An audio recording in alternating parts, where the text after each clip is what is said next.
Vintage വീടിനെ കുറിച്ചുള്ള ഒരു വിൻറ്റേജ് വീടുണ്ടാക്കുമ്പോൾ നമ്മൾ ശ്രദ്ധിക്കേണ്ട കാര്യങ്ങൾ. വിൻറ്റേജ് സ്റ്റൈൽ, ഇപ്പം നമ്മൾ ധാരാളം സ്റ്റൈലുകൾ നമ്മുടെ നാട്ടിൽ നിലവിലുണ്ട്. കേരള സ്റ്റൈല്, യൂറോപ്യൻ സ്റ്റൈല്, അതിൽ തന്നെ വിക്ടോറിയൻ സ്റ്റൈല്. അപ്പോൾ അതിൽ ഒരു വ്യത്യസ്തമായ ശൈലിയാണ് വിൻറ്റേജ് സ്റ്റൈൽ എന്ന് പറയുന്നത്. അപ്പോൾ വിൻറ്റേജ് കോൺസെപ്റ്റിലുള്ള വീടുകൾ ഉണ്ടാക്കുമ്പോൾ എന്തൊക്കെയാണ് വിൻറ്റേജ് കോൺസെപ്റ്റിലെ നമ്മളെ ധാരണകൾ, എന്തൊക്കെയാണ് അതിൻ്റെ ഐഡിയ, അത് വലിയ എക്സ്പെൻസീവ് ആണോ, അല്ലെങ്കിൽ ഇത്തരം ചിത്രങ്ങൾ കാണുമ്പോൾ പലപ്പോഴും നമ്മൾ വിചാരിക്കും ഒരുപാട് പണം ചിലവാക്കി ചെയ്യുന്ന ഒരു കാര്യമാണ് എന്നൊക്കെ നമ്മൾ ധരിക്കും. പക്ഷേ അതിനൊക്കെ ബദലായിട്ട് ഡിസൈനിങ്ങിൽ അത്തരം കൺസെപ്റ്റുകൾ, അത്തരം ഡിസൈൻസൊക്കെ നമുക്ക് ഡെവലപ്പ് ചെയ്യാൻ വേണ്ടിയിട്ട് കോസ്റ്റ് എഫക്റ്റീവ് ആയിട്ടുള്ള ഒരുപാട് സമീപനങ്ങളെക്കുറിച്ചാണ് ഇന്ന് നമ്മുടെ ഈ എപ്പിസോഡിൽ ഡിസ്കസ് ചെയ്യുന്നത്. പ്രധാനമായിട്ടും വിൻറ്റേജ് സ്റ്റൈൽ എന്ന് പറയുമ്പോൾ ഒരു 18-ാം നൂറ്റാണ്ടിൻ്റെയും 20-ാം നൂറ്റാണ്ടിൻ്റെ ഇടയിൽ യൂറോപ്പിലും ബ്രിട്ടനിലൊക്കെ തന്നെ നിലവിലുണ്ടായിരുന്ന ഒരു ഡിസൈനർ ശൈലിയാണത്. വളരെ എലഗൻ്റ് ആയിട്ടുള്ള, ഒരു കാലത്തും ഔട്ടാവാത്ത, ലിവിങ് സ്പേസിനെ മാക്സിമം ഒരു വളരെ വർണ്ണങ്ങളാലും കളറുകളാലും ഡിസൈനാലും പരിപോഷിപ്പിച്ച ആ ഒരു വിൻറ്റേജ് പാറ്റേൺ ആ കൊളോണിയൽ കാലഘട്ടത്തിൽ അത്തരം നാടുകളിലൊക്കെ തന്നെ അത് വ്യാപകമായിട്ട് നിലവിലുണ്ടായിരുന്നു. ഇപ്പം നമ്മുടെ നൈസാമിൻ്റെ കൊട്ടാരം, അല്ലെങ്കിൽ ഡൽഹിയിലും ബോംബെയിലും കേരളത്തിലും എല്ലാ സ്ഥലത്തും എല്ലാ ബ്രിട്ടീഷ് അധിനിവേശ പ്രദേശങ്ങളിലും അവരുടെ ലിവിങ് സ്പേസുകൾ ഇത്തരത്തിലുള്ള വിൻറ്റേജ് കൊളോണിയൽ ശൈലിയോട് വളരെയധികം സാമ്യമുള്ളതായിരുന്നു. അത്തരം റെയിൽവേ സ്റ്റേഷനുകൾ, അത്തരം ലൈറ്റ് ഹൗസുകൾ, അത്തരം കപ്പൽശാലകൾ, അങ്ങനെ ഒരുപാട് ഓഫീസുകൾ, ക്ലബ് ഹൗസുകൾ, അങ്ങനെ എല്ലാ ഏരിയയിലും അത്തരത്തിലുള്ള വിൻറ്റേജ് കോൺസെപ്റ്റിലുള്ള ഒരു ഡിസൈൻ പാറ്റേൺ ഇന്ത്യയിലുടനീളം ഉണ്ടായിരുന്നു എന്നുള്ളതാണ് നമുക്ക് കാണാൻ പറ്റും. ധാരാളം പുസ്തകങ്ങളും അതിനെപ്പറ്റി പ്രതിപാദിക്കുന്നുണ്ട്. അപ്പോൾ എന്താ അതിൻ്റെ പ്രത്യേകത എന്ന് വെച്ചാൽ, പ്രധാനമായിട്ട് അത് നമ്മുടെ കാലാവസ്ഥയ്ക്ക് അനുയോജ്യമായ ഒരു ഡിസൈനിങ് പാറ്റേണാണ്. കൃത്യമായ റൂഫിംഗ് സിസ്റ്റം, 1 മീറ്റർ ചാട്ടമുള്ള ടൈൽഡ് റൂഫ് ചെയ്ത മഴ കൊള്ളാത്ത ചുമരുകളുള്ള ഒരു ബിൽഡിംഗ് കോൺസെപ്റ്റ്. അപ്പോൾ അത് കാരണം എന്താ വെച്ചാൽ ആ ബിൽഡിങ്ങിന് മെയിൻ്റെനൻസ് വളരെ കുറവായിരുന്നു. ഇപ്പം നമുക്കറിയാം, നമ്മൾ ഒരു ലേറ്റസ്റ്റ് നമ്മുടെ നാട്ടിൽ കണ്ടുവരുന്ന പല ഡിസൈൻസും നമ്മളെ പ്രകൃതിക്ക് ഇണങ്ങാത്ത ഡിസൈനുകളാണ്. ഇപ്പോൾ വിൻറ്റേജ് ശൈലിയിലുള്ള കെട്ടിടങ്ങളൊക്കെ തന്നെ നൂറ്റാണ്ടുകൾ 200-300 കൊല്ലമായിട്ട് നമ്മുടെ നാട്ടിൽ ലൈവായിട്ട് നിൽക്കുന്നു എന്നുള്ളതാണ് നമ്മൾ മനസ്സിലാക്കേണ്ടത്. ഇപ്പോൾ തിരുവനന്തപുരത്ത് ഒരുപാട് കെട്ടിടങ്ങൾ, മൈസൂരിലെ കെട്ടിടങ്ങൾ, മൈസൂർ കൊട്ടാരങ്ങളുമായി ബന്ധപ്പെട്ട കെട്ടിടങ്ങൾ, അപ്പോൾ അതൊക്കെ ഒരു വിൻറ്റേജ് കാലഘട്ടത്തിൻ്റെ ബാക്കിപത്രങ്ങളാണ്. അപ്പോൾ അത്തരം കെട്ടിടങ്ങൾ എന്തുകൊണ്ടാണ് ഇങ്ങനെ നിലനിൽക്കുന്നത്, അല്ലെങ്കിൽ ഇത്രയും വർഷങ്ങളായിട്ടും അത് കാര്യമായ മെയിൻ്റെനൻസ് ഇല്ലാതെ നമുക്ക് നിലനിർത്താൻ പറ്റുന്നത്, അതിനെക്കുറിച്ചൊക്കെയാണ് നമ്മൾ ഇന്ന് ഡിസ്കസ് ചെയ്യുന്നത്. പ്രധാനമായിട്ടും അത്തരം കെട്ടിടങ്ങൾ നിലനിൽക്കാനുള്ള കാരണം അതിൻ്റെ കൃത്യമായ ഹൈറ്റും കാലാവസ്ഥയോട് അനുയോജ്യമായ രീതിയിലുള്ള ഒരു ഡിസൈൻ പാറ്റേണുമാണ്. ഉദാഹരണത്തിന് 1 മീറ്റർ ചാട്ടമുള്ള റൂഫുകൾ അതിൻ്റെ ചുമരുകളെ മഴ കൊള്ളിക്കുന്നില്ല. അപ്പോൾ നമ്മൾ ആൻറ്റി ഫംഗലോ ഉള്ള പെയിൻറ്റ് തേടി പോകേണ്ട ആവശ്യമില്ല. സാധാരണ ഒരു പെയിൻറ്റ് മഴ കൊള്ളാതെ വർഷങ്ങളോളം നിലനിൽക്കും. സാധാരണ രീതിയിൽ ഉള്ള ചുമരുകൾ ഫംഗസ് അടിക്കാതെ നൂറ്റാണ്ടുകളായി നിലനിൽക്കുന്നതിൻ്റെ ഉത്തമ തെളിവാണ് ഇത്തരം വിൻറ്റേജ് ഹൗസുകളുടെ റൂഫിംഗ് പാറ്റേൺ. അത്തരം റൂഫിംഗ് പാറ്റേണുകൾ നമുക്ക് വളരെ സ്വീകാര്യമായിട്ടുള്ളതാണ്. നമ്മളെ കേരള ശൈലിയിലും നമ്മുടെ പരമ്പരാഗത കെട്ടിട നിർമ്മാണ രീതിയിലൊക്കെ തന്നെ അത്തരമൊരു ശൈലി റൂഫിങ്ങിൽ നമ്മൾ സ്വീകരിച്ചിട്ടുണ്ട്. അതുകൊണ്ടാണ് നൂറ്റാണ്ടുകളായിട്ടുള്ള അമ്പലങ്ങളും പള്ളികളും പഴയ തറവാടുകളൊക്കെ തന്നെ എല്ലാ കൊല്ലവും പെയിൻ്റ് അടിക്കാതെ കൃത്യമായ മെയിൻ്റെനൻസ് ആവശ്യമില്ലാതെ വർഷങ്ങളോളം കാലത്ത് അതിജീവിച്ചുകൊണ്ട് നമ്മുടെ മുന്നിൽ നിലനിൽക്കുന്നത്. അപ്പോൾ അത്തരം തിരിച്ചറിവുകളാണ് സത്യത്തിൽ കെട്ടിട നിർമ്മാണ രംഗത്ത് ഇന്ന് ആവശ്യമായിട്ടുള്ളത്. ഇന്ന് പലപ്പോഴും 6 മാസം മഴ പെയ്യുന്ന, അതേമാതിരി 6 മാസം കടുത്ത ചൂടുള്ള, വളരെ ഡിഫറൻ്റ് ആയുള്ള ക്ലൈമാറ്റിക്കൽ ചേഞ്ചുള്ള ഒരു രാജ്യത്ത് നമ്മൾ റൂഫ് പ്രൊട്ടക്ഷൻ ഇല്ലാത്ത ബിൽഡിങ്ങുകൾ ഡിസൈൻ്റെ പേരിൽ ഉണ്ടാക്കപ്പെടുക. ഇപ്പോൾ നമ്മുടെ നാട്ടിൽ വ്യാപകമായി കൊണ്ടിരിക്കുന്ന കണ്ടംപററി പാറ്റേൺ, ഗ്ലാസ് ഹൗസുകൾ, പർഗോളകൾ, അതിനുള്ളിലൂടെ കടന്നു വരുന്ന ഗ്ലാസ് വെളിച്ചങ്ങൾ, ആ വെളിച്ചങ്ങൾ കാരണം വീട് ഹോട്ട് ചാമ്പറായി മാറുന്നത് മഴക്കാലത്ത് ഒരുപാട് അത് വലിയ ദുരന്തമായി മാറിക്കൊണ്ടിരിക്കും. കാരണം മഴക്കാലത്ത് ആ വീട്ടിൽ നിറയെ വെള്ളം ലീക്കേജ് ഉണ്ടാക്കും. അതിൽ യാതൊരു അടിസ്ഥാനവും ഇല്ലാത്ത 20 അടി നീളമൊക്കെയുള്ള വിൻഡോസ് പലപ്പോഴും നമുക്ക് തുറക്കാനോ പൂട്ടാനോ പറ്റാതെ അത്തരം വിൻഡോസിൽ നിന്ന് ധാരാളം ജലം ഈ റൂമിൻ്റെ അകത്തേക്ക് കടന്നു കയറും. അപ്പോൾ അങ്ങനെ വരുമ്പം അത്തരത്തിലുള്ള ഡിസൈൻ പാറ്റേണുകൾ നമ്മുടെ കാലാവസ്ഥയ്ക്ക് തീർത്തും അനുയോജ്യമല്ല എന്നുള്ളത് ഒരു 5-10 വർഷം കൊണ്ട് തെളിയിക്കപ്പെട്ടതാണ്. പക്ഷേ ആളുകൾ പലപ്പോഴും ഒരു ട്രെൻഡിൻ്റെ കൂടെയാണ് പോകുന്നത്. നമ്മുടെ കാലാവസ്ഥയ്ക്ക് അനുയോജ്യമായ കെട്ടിടമാണ് നമ്മൾ നിർമ്മിക്കുന്നത്, അത് എത്രത്തോളം ഇവിടെ എക്സിസ്റ്റ് ചെയ്യും, അല്ലെ അതിന് ഉള്ള പോരായ്മകൾ എന്തൊക്കെയാണ്, അതൊന്നും തിരിച്ചറിയാതെ ഒരു ട്രെൻഡ്, ഇപ്പോൾ എല്ലാവരും ബെൽ ബോട്ടം പാൻറ് ഇടുമ്പോൾ എല്ലാവരും ബെൽ ബോട്ടം പാൻറ് ഇടുക, എല്ലാവരും ജീൻസ് ഇടുമ്പോൾ എല്ലാവരും ജീൻസ് ഇടുക, അങ്ങനെയുള്ള ഒരു ഫാഷൻ ട്രെൻഡായിട്ടാണ് സ്ഥിരമായി മെയിൻ്റെനൻസ് ആവശ്യമുള്ള സ്ഥിരമായിട്ട് നിലനിൽക്കുന്ന ഒരു കെട്ടിടത്തെ സംബന്ധിച്ചിടത്തോളം അത്തരം പാറ്റേണുകൾ നമുക്ക് തിരഞ്ഞെടുക്കുമ്പോൾ അതിന് കൃത്യമായ സസ്റ്റൈനബിലിറ്റി എന്തായാലും നമ്മൾ ചെക്ക് ചെയ്ത് പറ്റും. അപ്പോൾ ആ സസ്റ്റൈനബിൾ കൺസ്ട്രക്ഷൻ നിലനിൽക്കുന്ന ഒരു ഡിസൈൻ പാറ്റേൺ അത് സെലക്ട് ചെയ്യുക എന്നുള്ളതാണ് ഒരു ഗൃഹനിർമ്മാണത്തിൽ നമ്മൾ ആദ്യമായിട്ട് ചൂസ് ചെയ്യേണ്ട പ്രധാന കാര്യം. അത് വിൻറ്റേജ് ഫോർമാറ്റ് ആവണമെന്നില്ല, കേരള ഫോർമാറ്റ് ആവാം, നോർത്ത് ഇന്ത്യൻ സ്റ്റൈലിലെ ബിൽഡിങ്ങുകളാവാം. പക്ഷേ കൃത്യമായ റൂഫ് പ്രൊട്ടക്ഷൻ, മഴ കൊള്ളാത്ത, വെയിലിൻ്റെ കഠിനമായ വെയിലേറ്റ് എയർലൈൻ ക്രാക്സ്, കോൺക്രീറ്റിൽ സൺ ക്രാക്സ് വരാത്ത ഒരു കൺസ്ട്രക്ഷൻ കോൺസെപ്റ്റ് നമ്മുടെ നാട്ടിൽ എന്തായാലും നിലവിൽ വന്നാൽ മാത്രമേ നമുക്ക് ഇത്തരത്തിലുള്ള അമിത ചെലവുകളിൽ നിന്നും അബദ്ധങ്ങളിൽ നിന്നും രക്ഷപ്പെടാൻ പറ്റുള്ളൂ. അതുകൊണ്ട് അത്തരത്തിലുള്ള ഒരു ശൈലി നമ്മൾ ഈ വിൻറ്റേജ് പാറ്റേണിലേക്ക്, വിൻറ്റേജ് സ്റ്റൈലിലേക്ക് നമുക്ക് കൃത്യമായി ഉപയോഗിക്കാൻ പറ്റുന്ന രീതിയിലുള്ള ഒരു ബിൽഡിംഗ് ഡിസൈനാണ് ഇന്ന് നമ്മളിവിടെ ചർച്ച ചെയ്യുന്നത്.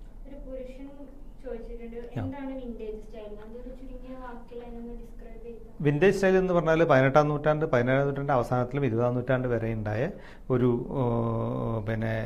യൂറോപ്യൻ രാജ്യങ്ങളുണ്ടായിട്ടുള്ള ഒരു ഡിസൈൻ രംഗത്തുണ്ടായ മാറ്റമാണ്.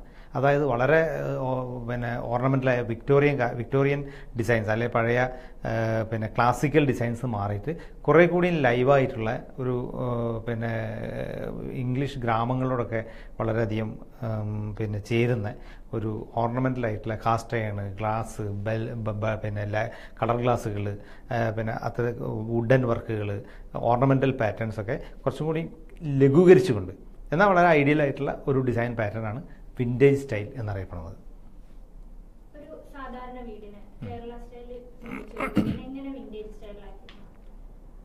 കേരള സ്റ്റൈലിലെ ഒരു വീട് എന്ന് പറയുന്നത് തന്നെ വിൻറ്റേജ് സ്റ്റൈലാക്കി മാറ്റുമ്പോൾ കുറച്ച് ബുദ്ധിമുട്ടുകളുണ്ട്. ഉദാഹരണത്തിന് ജനലുകളെയും വാതിലുകളെയും ഹൈറ്റുകൾ വ്യത്യാസമുണ്ട്, അതുപോലെ റൂഫിൻ്റെ ചരിവിൻ്റെ വ്യത്യാസമുണ്ട്, അതിൻ്റെ എലമെൻറ്റുകൾക്ക് വ്യത്യാസമുണ്ട്, പില്ലറുകൾക്ക് വ്യത്യാസമുണ്ട്, ഫ്ലോറിംഗ് പാറ്റേൺ, റൂമിൻ്റെ അളവുകൾക്ക് ഒക്കെ വ്യത്യാസമുണ്ട്. അപ്പോൾ അതിനൊരു കേരള സ്റ്റൈലിനെ വിൻറ്റേജ് സ്റ്റൈലാക്കുക എന്ന് പറഞ്ഞാൽ അതിൽ കൃത്യമായ കുറേ മാറ്റങ്ങളുണ്ടെങ്കിൽ മാത്രമേ സാധിക്കുള്ളൂ. ഉദാഹരണത്തിന് അതിൻ്റെ ഇറക്കം കുറഞ്ഞ വാതിലുകളും ഉയരക്കുറവും ആദ്യം പരിഹരിക്കണം. റൂമുകൾക്ക് കുറച്ചും കൂടി വിശാലമായിട്ടുള്ള ഒരു കട്ടിങ് ആവശ്യമുണ്ട്. അപ്പോൾ പലപ്പോഴും അത്തരത്തിലുള്ള കേരള സ്റ്റൈൽ വീടുകളിൽ വിൻറ്റേജ് എലമെൻറ്റുകൾ കൊണ്ടുവരാൻ അല്പം ബുദ്ധിമുട്ടാണ്. വിൻറ്റേജ് എലമെൻ്റ് എന്ന് പറയുന്നത് കുറച്ചും കൂടി ഉയരം കൂടിയ, വലിയ ജാലങ്ങളോടുകൂടിയ, വിൻഡോസോട് കൂടിയ ഒരു കെട്ടിട നിർമ്മാണ രീതിയെ, കുറച്ച് ഓർണമെൻ്റലായിട്ടുള്ള ഒരു കെട്ടിട നിർമ്മാണം വിൻറ്റേജ് സ്റ്റൈൽ എന്ന് പറയുന്നത്.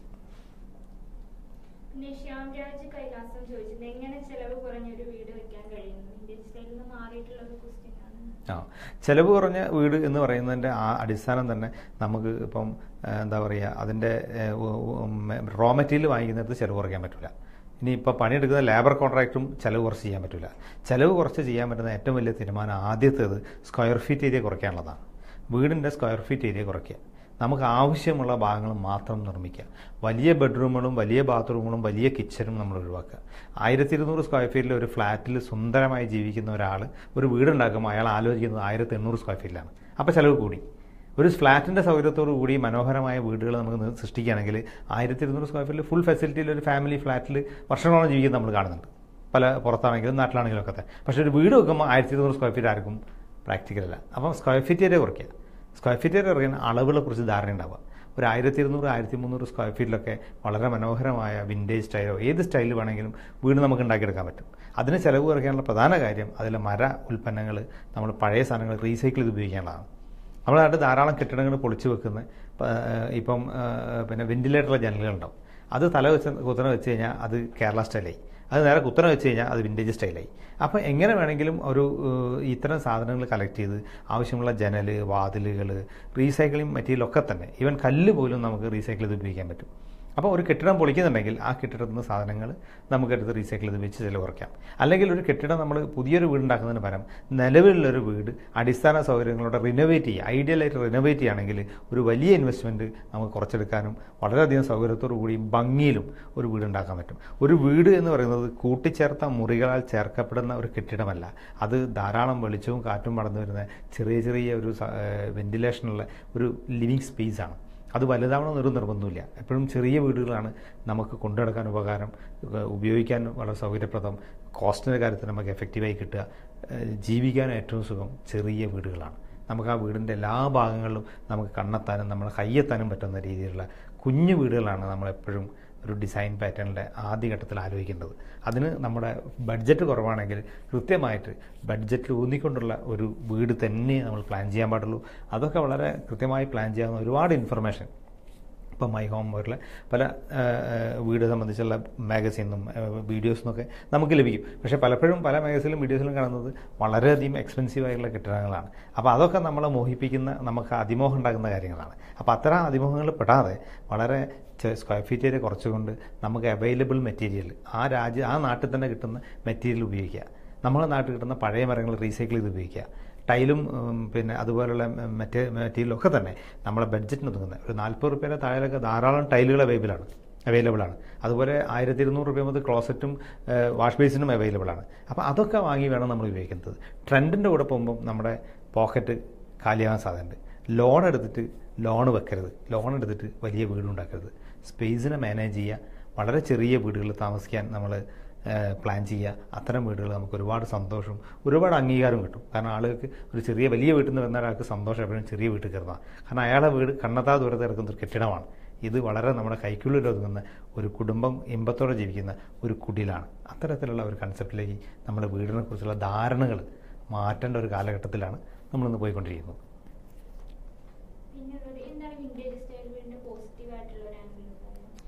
അത് ഡിസൈൻ ബേസ് 10 വർഷം കഴിഞ്ഞാലും 100 വർഷം കഴിഞ്ഞാലും ഔട്ടാവില്ല. അതായത് ഒരു പാറ്റേൺ, ഇപ്പോൾ നമ്മൾ ഒരു ശൈലി ഡീറ്റെയിൽ ചെയ്യുമ്പോൾ ആ ശൈലി കുറച്ച് ഇപ്പോൾ കണ്ടംപററി ശൈലി ഒരു 2 കൊല്ലം 3 കൊല്ലം കൂടി നിലനിന്ന് കഴിഞ്ഞാൽ ഔട്ടായി പോകും. പിന്നെ അത്തരം വീടുകൾ മുഴുവൻ ചോർന്നൊലിച്ച് ജീർണിച്ച് അതിനുള്ള ഷീറ്റിടേണ്ട ഒരു വലിയ ഗതികേട്ടിലെത്തും. കാരണം സിമിട്രി ഇല്ലാത്തൊരു കെട്ടിടമായിരിക്കും അത്. അതേസമയം നമുക്കൊരു വിൻറ്റേജ് സ്റ്റൈലോ കേരള സ്റ്റൈലോ ഒക്കെ ആണെങ്കിൽ എത്ര വർഷം കഴിഞ്ഞാലും അത്തരം വീടുകൾ മനോഹരമായ ഒരു ദൃശ്യാനുഭവം നമുക്കുണ്ടാകും. കാരണം അത് സിമിട്രിക്കലി വളരെ ഐഡിയലാണ്.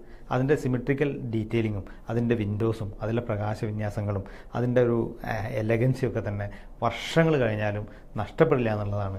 നമ്മൾ പല യാത്രകളിലും പല കെട്ടിടങ്ങൾ കാണുമ്പോൾ പല രാജ്യങ്ങൾ സന്ദർശിപ്പിക്കുമ്പോൾ അത്തരം വീടുകളും അത്തരം മാഗസീൻസിൽ വരുന്ന പല സഞ്ചാര വീഡിയോസൊക്കെ ഉണ്ടാവും. അതിലൊക്കെ നമ്മൾ കാണുന്ന കെട്ടിടങ്ങളൊക്കെ തന്നെ ഒന്നും പുതുതായി നിർമ്മിച്ചവയല്ല.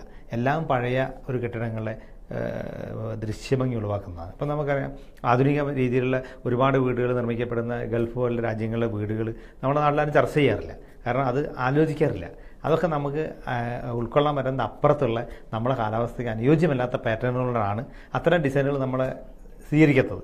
അതേസമയം വിൻറ്റേജ് പാറ്റേണും കൊളോണിയൽ സ്റ്റൈലും കേരള സ്റ്റൈലും ഒക്കെ തന്നെ ഒരു നാടിൻ്റെ കാലാവസ്ഥയുമായി ബന്ധപ്പെട്ട ഡിസൈനാണ് എന്നുള്ളതാണ് അതിൻ്റെ പ്രത്യേകത.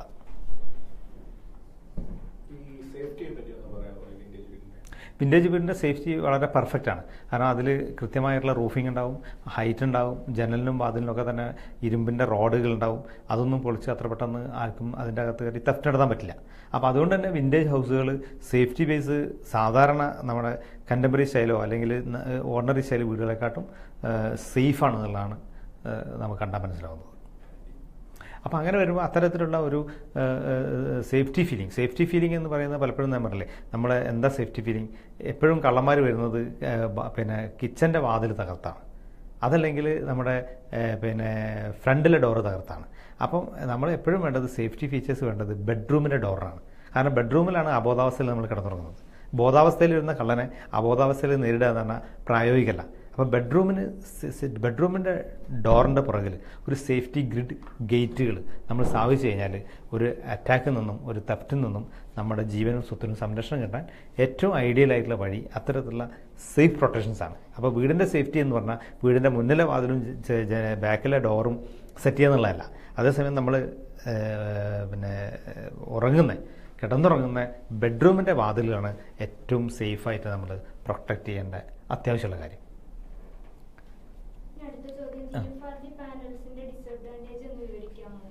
ഏതാ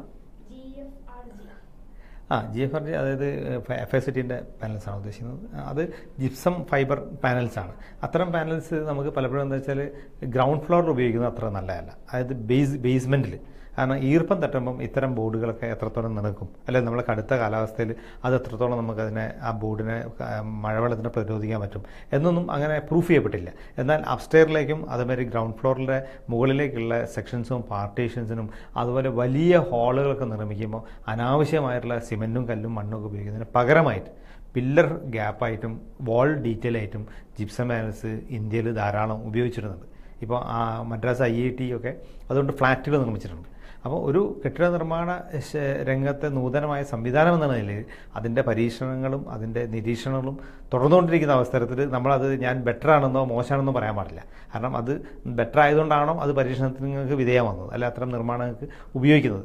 അപ്പോൾ അത്തരത്തിലുള്ള ഇന്നോവേഷൻസ് ഐഡിയാസ് ഒരുപാട് ലേബർ കോസ്റ്റ് കുറയ്ക്കാനും ആളുകൾക്ക് പെട്ടെന്ന് ബിൽഡിംഗ് ഉണ്ടാക്കുവാനും വളരെ അനുകൂലമായ ഒരു അന്തരീക്ഷം ഉണ്ടാക്കും. നമ്മുടെ പരമ്പരാഗത രീതിയിലെ കെട്ടിട നിർമ്മാണ ശൈലി ഒരുപാട് ലേബർ ഉപയോഗിച്ചുള്ളതാണ്. അതിനെ ബ്രേക്ക് ചെയ്യാൻ GRP പാനലുകൾ വളരെ ഫലപ്രദമായിട്ട് ഉപയോഗിക്കുന്നതാണ്.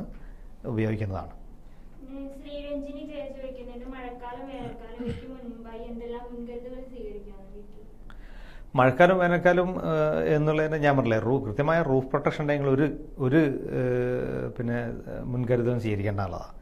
പണ്ടൊക്കെ നമ്മുടെ തറവാടുകൾ നമ്മൾ നോക്കിയാൽ മതി, അല്ലെ പണ്ടത്തെ ഗവൺമെൻറ് കെട്ടിടങ്ങൾ, അമ്പലങ്ങൾ, ഇതൊക്കെ തന്നെ നമ്മൾ എല്ലാ വർഷവും മഴയ്ക്ക് മുമ്പും പിൻപും ഒന്നും പെയിൻ്റ് അടിക്കുകയോ അല്ലെങ്കിൽ വൃത്തിയാക്കുകയോ ചെയ്യില്ല. ആകെ പഴയ തറവാടുകളൊക്കെ ചെയ്യുന്നത് വെച്ചാൽ കർക്കിടകത്തിൻ്റെ ആരംഭത്തിൽ വീട് മൊത്തം വൃത്തിയാക്കും.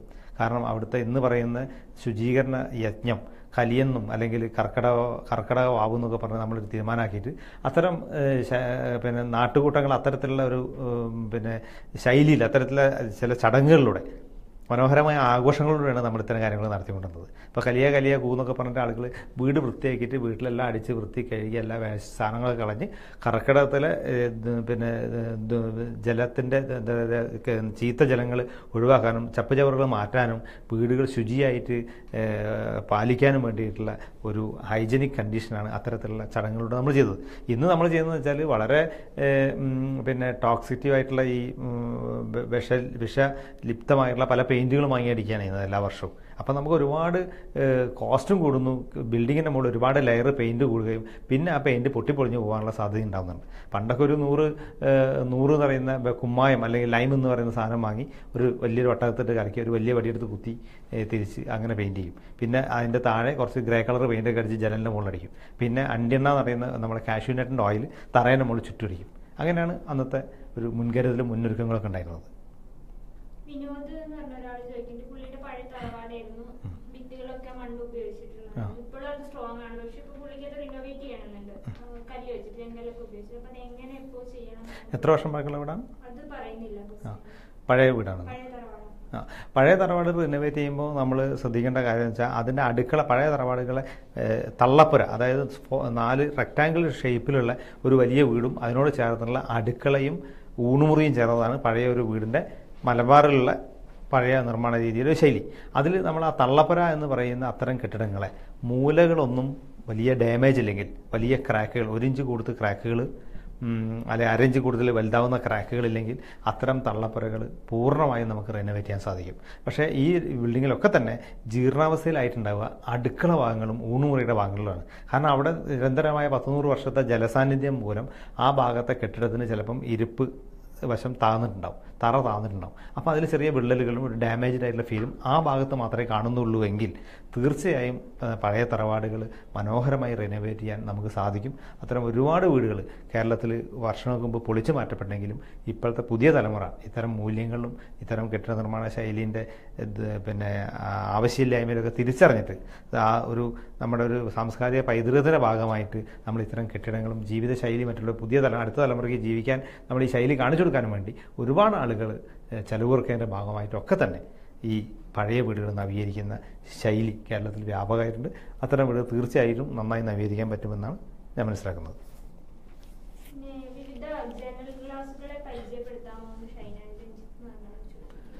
ജനൽ ഗ്ലാസുകൾ എന്ന് പറയുന്നത് പല ടൈപ്പ് ഉണ്ട്. ഇപ്പോൾ ഫ്ലോറ പാറ്റേൺ ഏറ്റവും മനോഹരമായിട്ടുള്ള ഒരു ഡിസൈൻ പാറ്റേണാണ് ഫ്ലോറ. അത് സ്ക്വയർ ഫീറ്റ് 40 രൂപയ്ക്ക് താഴെ മാത്രം പല നാട്ടിലും കിട്ടുന്നതാണ്. പൂക്കളോട് കൂടിയ ജനൽ ഗ്ലാസുകൾ. അതിൽ കളറൊന്നും ഉണ്ടാകും, പച്ച, ചുവപ്പ്, മഞ്ഞ, നീല അങ്ങനെയുള്ള പ്രാഥമിക കളറിൽ അത് നമുക്ക് ലഭിക്കും. 40 രൂപ താഴെ മാത്രമേ സ്ക്വയർ ഫീറ്റ് വിലയുള്ളൂ. അതേസമയം സ്റ്റെയിൻ ഗ്ലാസ് എന്ന് പറഞ്ഞാൽ നമ്മുടെ നാട്ടിൽ പെയിൻ്റ് അടിച്ചിരിക്കുന്ന പല സാധനങ്ങളും 450-500 രൂപ കൊടുക്കണം. അത് കുറച്ച് കഴിയുമ്പോൾ ഫെയ്ഡായി പോവുകയും ചെയ്യും. ഇത്തരം ഗ്ലാസുകൾ നൂറ്റാണ്ടുകളായിട്ട് ഫെയ്ഡ് ആവാതെ നമ്മുടെ നാട്ടിൽ നിലനിൽക്കുന്നുണ്ട്. പിന്നെ കിട്ടുന്നത് പിന്നെ ഫ്രോസ്റ്റഡ് ഗ്ലാസുകൾ, പിന്നെ പല രീതിയിലുള്ള പിന്നെ മണൽ സാൻഡ് ബ്ലാസ്റ്റ് ചെയ്ത ഗ്ലാസുകൾ, അങ്ങനെ ഫോഗ് ഗ്ലാസുകൾ, അങ്ങനെ ഒരുപാട് ഗ്ലാസ്, ക്രാക്കർ ഗ്ലാസുകൾ, അങ്ങനെ ഒരുപാട് ഗ്ലാസുകൾ മാർക്കറ്റിൽ അവൈലബിൾ ആണ്. പലപ്പോഴും ജനവാതിലിനൊക്കെ തന്നെ നമ്മൾ കർട്ടൺ ഇടാതെ ഉപയോഗിക്കുന്ന ജനവാതിലിനാണെങ്കിൽ ഇത്തരത്തിലുള്ള ഡിസൈൻ ഗ്ലാസുകൾ ഉപയോഗിക്കുകയാണെങ്കിൽ കർട്ടൺ എന്ന് പറയുന്ന അധിക ചെലവും പൊടി പിടിച്ചെടുക്കുന്ന ഒരു വലിയ മാറാപ്പും നമുക്ക് വീട്ടിൽ നിന്ന് എടുത്ത് മാറ്റാവുന്നതാണ്. ഇത്തരത്തിലുള്ള ഗ്ലാസുകൾ ഇട്ട് കഴിഞ്ഞാൽ വീട്ടിൻ്റെ അകത്തേക്ക് വ്യൂ ഇല്ലാതിരിക്കുകയും കർട്ടൺ എന്ന് പറയുന്ന മാറാല പിടിച്ചിറക്കുന്ന ഒരു മേലാപ്പ് മാറ്റിക്കഴിഞ്ഞാൽ ഒരു വലിയ 1.5 ലക്ഷം രൂപ ഒരു വീടിൻ്റെ നിർമ്മാണത്തിൽ കർട്ടന് മാത്രം ചിലവാക്കുന്ന അവസ്ഥ ഒരു 20,000 സ്ക്വയർ ഫീറ്റ് താഴെ മാത്രം വരുന്ന ഗ്ലാസ് കൊണ്ട് എന്നേക്കായി പരിഹരിക്കാൻ പറ്റും എന്നുള്ളതാണ് ഗ്ലാസുകളുടെ സെലക്ഷനിലെ ഏറ്റവും പ്രധാനമായ ഒരു തീരുമാനം.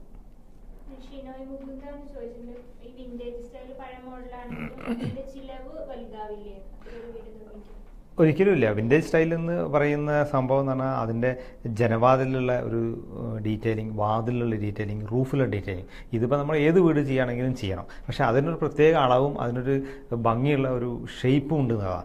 അതൊരിക്കലും ചിലവിട്ടില്ല. 4 കള്ളി വലിയ ജനലുണ്ടാക്കി നാട്ടുകാരും അത് തുറക്കാറില്ല. പെയിൻറ്റർമാർ മാത്രമാണ് വീട്ടിലെ 4 പൊളിയുള്ള ജനൽ തുറക്കുക. 4 പൊളി തുറന്നാൽ ഏതെങ്കിലും ഒരു പൊളി തല്ലി തറന്ന് പൊട്ടിച്ചതറും. അപ്പോൾ അത് കാരണം അത്തരത്തിലുള്ള 4 പൊളി ജനലുകൾക്ക് പകരം 2 കള്ളിയുള്ള ജനൽ, 4 മുകളിൽ 2 പൊളി, താഴെ 2 പൊളിയാണ്. അതാണ് വിൻറ്റേജ് സ്റ്റൈലിൻ്റെ പ്രത്യേകത. അപ്പോൾ മുകളിൽ 2 പൊളി തുറന്നിട്ട് താഴത്തെ 2 പൊളി എപ്പോഴും നമുക്ക് അടച്ചു വെക്കാൻ പറ്റും. അങ്ങനെ അടച്ചു വെക്കുന്ന ജനലുകൾ വർഷങ്ങളോളം നിലനിൽക്കും. 4 പൊളി ജനൽ പെയിൻറ്റർമാർ മാത്രമാണ് പല വീട്ടിലും തുറക്കുന്നത്. വീട്ടുകാർ ജനൽ തുറക്കാറേ ഇല്ല. ഈ പൊളികളിലൂടെ വരുന്ന കനത്ത ചൂട് ഈ വീടിനൊരു ഹോട്ട് ചേമ്പറായി മാറ്റും.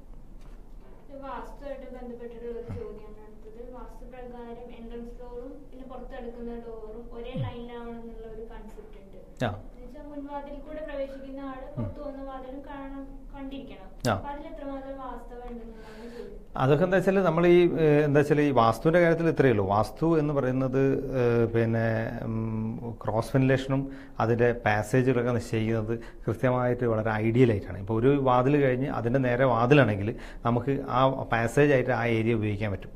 അവിടെ അതിന് തിരിച്ച് വാതിൽ വെച്ച് കഴിഞ്ഞാൽ ആ വീട്ടിലേക്കുള്ള കാറ്റ് കിടക്കുന്നത് ആ ചുമരിൽ പോയി തട്ടും. അപ്പോൾ എപ്പോഴും സമാന്തരമായ ജനലുകളും വാതിലുകളും ആണ് വാസ്തുവിൽ നമ്മൾ എല്ലാ സ്ഥലത്തും കണ്ടിട്ടുള്ളത്. ഇപ്പോൾ പടിഞ്ഞിറ്റകത്തിന് മുന്നേ ഒരു വാതിലുണ്ടെങ്കിൽ പടിഞ്ഞിറ്റകത്തിന് നേരെ ഇടനാഴി കഴിഞ്ഞാൽ പടിഞ്ഞിറ്റകത്തിൻ്റെ ഫ്രണ്ടിലായി ഇടനാഴിക്ക് ഫ്രണ്ടിൽ ഒരു മെയിൻ ഡോറും അതിൻ്റെ പുറകിൽ പടിഞ്ഞിറ്റകത്ത് വേറൊരു ഡോറും അതിൻ്റെ പുറകിൽ ഒരു ജനലുമാണ് വാസ്തുപ്രകാരം സെറ്റ് ചെയ്യുന്നത്. ഇതൊക്കെ തന്നെ കാറ്റിനും വെളിച്ചത്തിനും പിന്നെ ക്രോസ് വെന്റിലേഷനും കൃത്യമായി അളന്ന് നിശ്ചയിച്ചിട്ടുള്ള വാസ്തു ശാസ്ത്രത്തിൻ്റെ കൃത്യമായ ഒരു ഇംപ്ലിമെൻറ്റേഷനാണ്.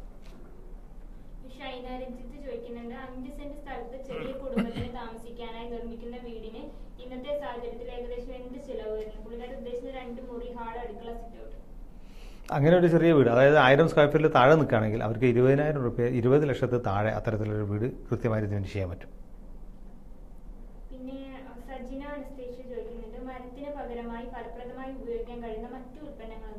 മരത്തിന് വേറെ ഫലപ്രദമായ മറ്റു ഉപകരണങ്ങളെന്ന് പറയുന്നത് നമുക്കിപ്പം UPVC, പിന്നെ അലൂമിനിയം, മെറ്റലൊക്കെയാണ്. പക്ഷേ ഇതിൽ UPVC ഒക്കെ വളരെ എക്സ്പെൻസീവാണ്. അലൂമിനിയാണ് കുറേ കൂടി കോസ്റ്റ് മാനേജ് ചെയ്യുന്ന സാധനം. ഇരുമ്പിൻ്റെ സാധനങ്ങൾ എന്ന് പറഞ്ഞാൽ പലപ്പോഴും പ്രകമ്പനമുള്ള സാധനമാണ്. അത് റബ്ബർ ബുഷ് വെക്കാതെ ഇരുമ്പും ഗ്ലാസും തമ്മിൽ പൊട്ടിച്ചിതറാനുള്ള സാധ്യത കൂടുതലാണ്. ഇരുമ്പിന് പ്രകമ്പനം ഉണ്ടാവും, ഗ്ലാസിനും പ്രകമ്പനം ഉണ്ടാവും. അപ്പോൾ അത്തരം മെറ്റീരിയൽ നമ്മൾ ജനലിൻ്റെ ഫിക്സിങ്ങിനൊക്കെ ഉപയോഗിച്ച് കഴിഞ്ഞാൽ ഒരു കാറ്റടിക്കുമ്പം ഗ്ലാസ് മൊത്തം പൊത്തിപ്പോകുന്ന ഒരവസ്ഥ ഉണ്ടാവും. രാജ്കുമാർ ചോദിക്കുന്നുണ്ട്, പഴയ വീടുകളുടെ ഒരു പ്രധാന പരിമിതി സ്വാഭാവിക വെളിച്ചത്തിന്റെ അഭാവമാണ്. ഇതുപോലെ ഉയരക്കുറവുള്ള മുറികളും ഉണ്ടാവും. ഈ വീക്ഷണം ശരിയാണോ, അല്ലെങ്കിൽ ഇത് ഒരു ന്യൂനത ഉണ്ടെങ്കിൽ ഇതെങ്ങനെ പരിഹരിക്കാം? പഴയ വീട്ടിൻ്റെ അകത്ത് വെളിച്ചക്കുറവ് എന്ന് പറയുന്നത് ജാലകങ്ങൾ ചെറുതായതുകൊണ്ടാണ്. അത്തരം ജാലകങ്ങൾ വലുതാക്കുക എന്ന് പറയുന്നതാണ് അതിനൊരു വഴി. അത് സുഖമായിട്ട് നമുക്ക് ഇപ്പോഴുള്ള ജാക്കി സിസ്റ്റവും കട്ടിംഗ് സിസ്റ്റമൊക്കെ ഉപയോഗിച്ചിട്ട് വലിയ ജനലുകൾ അതിൻ്റെ ഉള്ളിലേക്ക് കയറ്റി വെക്കാൻ പറ്റും. പക്ഷേ ഒരു കാര്യം മനസ്സിലാക്കേണ്ടത്, വലിയ ജനലുകൾ കയറുമ്പം അതിൻ്റെ പിന്നിലുള്ള വലിയ ഗ്ലാസ് പ്രതലങ്ങളിൽ ഒരുപാട് ചൂടും അകത്തേക്ക് കയറുന്നുള്ളതാണ്. അപ്പം പണ്ട് എന്താ വെച്ചാൽ നമുക്ക് പിന്നെ ഫാനും ഇലക്ട്രിസിറ്റിയും ഇല്ലാത്ത കാലത്ത് സുഖകരമായി കിടന്നുറങ്ങാൻ വേണ്ടിയിട്ട് ചെറിയ ജാലകങ്ങൾ അന്ന് വീട്ടിൽ വെച്ചത്. നമുക്കറിയാം, ഒരുപാട് മരം ഉപയോഗിച്ച് ചെയ്ത വീട്ടിൽ വളരെ ചെറിയ ജാലകങ്ങളായിരിക്കും പലപ്പോഴും ഉപയോഗിച്ചിട്ടുണ്ടാവുക. അതിന് കൃത്യമായിട്ടുള്ള ഒരു കാരണമുണ്ട്.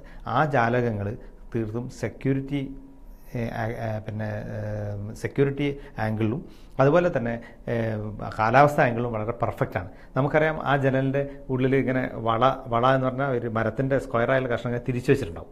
അതിൻ്റെ ഉള്ളിൽ കൂടെ നമ്മൾ ശ്രദ്ധിച്ച് കൈയിട്ടിട്ട് ഇല്ലെങ്കിൽ ഒരു നിമിഷം നമ്മളെ ശ്രദ്ധ മാറിക്കഴിഞ്ഞാൽ കയ്യേറിൽ കുടുങ്ങിപ്പോവും, പുറത്തുനിന്ന് കൈയിട്ടാൽ പ്രത്യേകിച്ചിട്ട്.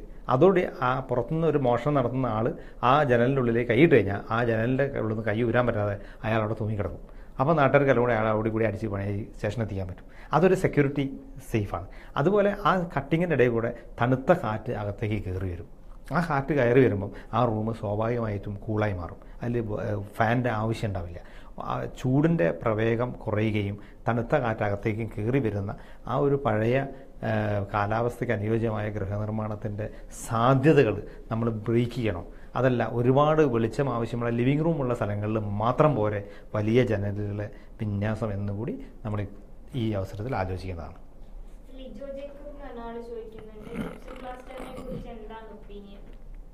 ജിപ്സം പ്ലാസ്റ്റർ വളരെ വ്യാപകമായിട്ട് കേരളത്തിൽ ഉപയോഗിച്ചുകൊണ്ടിരിക്കുന്ന ഒരു സംവിധാനമാണ്.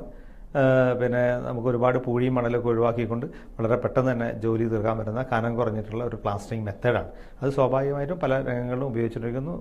എല്ലാവർക്കും നല്ല അഭിപ്രായമാണ്. കാരണം പൂഴി, മണൽ, ലേബറെല്ലാം വെച്ച് വർക്കൗട്ട് ചെയ്യുമ്പോൾ വളരെ ഫാസ്റ്റായിട്ട് ഇപ്പം മിനുസപ്പെട്ട ടൈലുകളിലും ചെങ്കലിൽ അത്രത്തോളം അത് പ്രാക്ടീസ് ചെയ്യാൻ തോന്നുന്നില്ല. ഈ ഇഷ്ടിക അല്ലെങ്കിൽ ഹോളോ ബ്രിക്സ് അല്ലെങ്കിൽ അത്തരത്തിലുള്ള പല റോ മെറ്റീരിയലിലും ജിപ്സം പ്ലാസ്റ്ററിങ് വളരെ അനുയോജ്യമായ ഒരു തേപ്പ് രീതിയാണ്. ടോയ്ലറ്റിൻ്റെ ഉയരം കുറച്ച് വാർക്കുന്നതിൽ പ്രത്യേകിച്ച് ഗുണമൊന്നുമില്ല. അപ്സ്റ്റെയറിലൊക്കെ സത്യത്തിൽ നമുക്ക് ടോയ്ലറ്റിൻ്റെ ഉയരം കുറച്ച് വാർക്കാവുന്നതാണ്. താഴത്തിപ്പം അങ്ങനെ കുറച്ച് വാർക്കുന്നത് എന്തിനാ വെച്ചാൽ ഒരു സ്റ്റോറേജ് സ്പേസ് കിട്ടാനാണ്. അവിടെ വന്നിട്ടൊരു വാതിലൊക്കെ വെച്ചിട്ട് ആളുകൾ സാധനം സൂക്ഷിക്കാൻ പറയും. ആ സാധനം സൂക്ഷിച്ച സ്ഥലത്ത് നിന്ന് ഇന്നേ വരെ ഒരു സാധനം പിന്നെ പുറത്തേക്ക് എടുത്തിട്ടുണ്ടാവില്ല.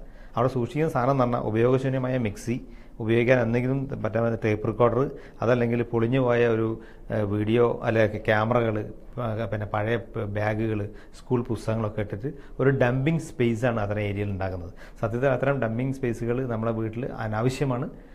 പിന്നെ സ്വാഭാവികമായിട്ടുള്ള ഒരു ഫ്ലാറ്റ് റൂഫിൽ തന്നെ ഇത്തരം കാര്യങ്ങൾ നമുക്ക് മാനേജ് ചെയ്യാവുന്നതാണ്.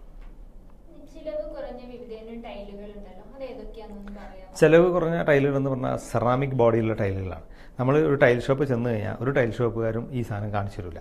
നമ്മൾ കൃത്യമായിട്ട് അവരോട് ചോദിക്കണം. ചോദിച്ചാൽ തന്നെ അവർക്ക് ഒരു പുച്ഛമായിരിക്കും ഈ സെറാമിക് ടൈലൊക്കെ ചോദിച്ചാൽ. കാരണം അതിന് 40 റുപ്യ റേഞ്ചേ വിലയുള്ളൂ. 40 റുപ്യേനെ താഴെ വന്ന ഒരു ടൈൽ വാങ്ങാൻ വരുന്ന ഒരു കസ്റ്റമർ അടുത്ത് പല ഷോപ്പുകാരെയും മുഖം ഞാൻ കണ്ടിട്ടുണ്ട്. അവർക്ക് വലിയ താല്പര്യം ഉണ്ടാവില്ല. കാരണം അവർക്ക് 100 റുപ്യേൻ്റെയും 150 റുപ്യേൻ്റെയും എടുപ്പിക്കുക എന്നുള്ളതാണ് അതിലൊരു ബിസിനസ് സാധ്യത. അപ്പോൾ അതുകൊണ്ട് തന്നെ നമ്മൾ കൃത്യമായിട്ട് അവരോട് ചോദിക്കണം. ഗുജറാത്തിൽ നിന്നൊക്കെ വരുന്ന അല്ലെങ്കിൽ ഇന്ത്യൻ്റെ പല ഭാഗത്തു നിന്നും വരുന്ന സെറാമിക് ടൈലുകൾ, ബെൽ സെറാമിക്സ്, പിന്നെ നിറ്റ്കോ, അങ്ങനെയുള്ള നല്ല ബ്രാൻഡഡ് ആയിട്ടുള്ള കമ്പനികളുടെ സെറാമിക് ടൈലുകൾ വളരെ സേഫാണ്. വാദം എന്ന് പറയുന്ന അവസ്ഥ ഉണ്ടാവില്ല. നല്ല ഡിസൈനർ പാറ്റേണിൽ കിട്ടും.